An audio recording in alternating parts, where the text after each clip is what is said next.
Hi everybody, Dia Bondi here for this week's entry into the Naked Ask, where we have a little raw talk about all things to do with powerful asking. This blog is attached to my project Ask Like an Auctioneer, where I draw on what I'm learning and what I've learned from the world of auctioneering, fundraising auctioneering, to give you tools and approaches to help you ask for more and get it in your careers. And today I want to give you 3 quick changes you can make. 3 quick things you can do to help you get more from every ask so you can reach your goals faster in your career and in your businesses. So, tip number 1, quick thing you can do number one is you can get clearer and more honest about your goals. Every time I have a question or I do a coaching in one of my workshops or in my keynote, inevitably the conversation needs to start with, well, if you're defining an ask, what are your goals? And how does that ask actually advance your goals?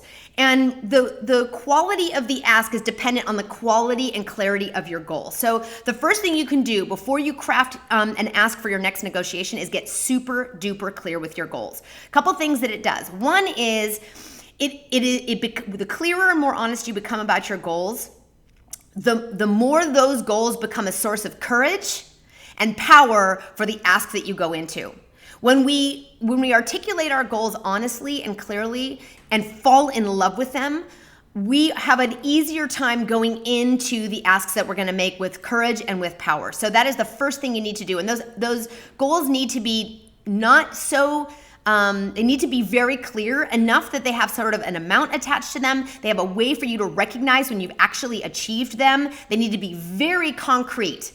And I'm telling you, the clearer you get about that, the more energized you will be around the big, bold asks that you'll make. So that's number 1. Number 2, always make your ask bigger.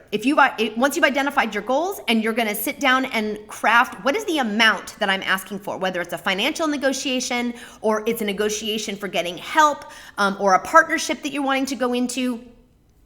If you make your first pass on the amount and then look at it and see if you can pump it up, get it big enough to actually threaten a no, you know that you're going to be making the kind of ask that maximizes the potential of that ask.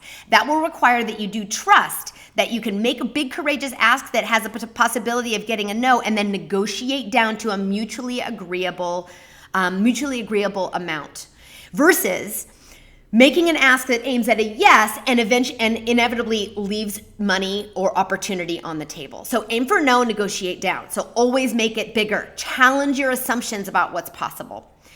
The third thing that you can always do is identify your reserve. In auctioneering, we always are very clear. When I go to sell an item at a fundraising event, I'm always very clear about what the reserve is, meaning the minimum amount we need to reach in order to say yes to selling the piece of art or the trip or whatever it is that I'm after. And you too can articulate your reserve. What is the minimum counter offer that you will say yes to that makes that negotiation worth it to you?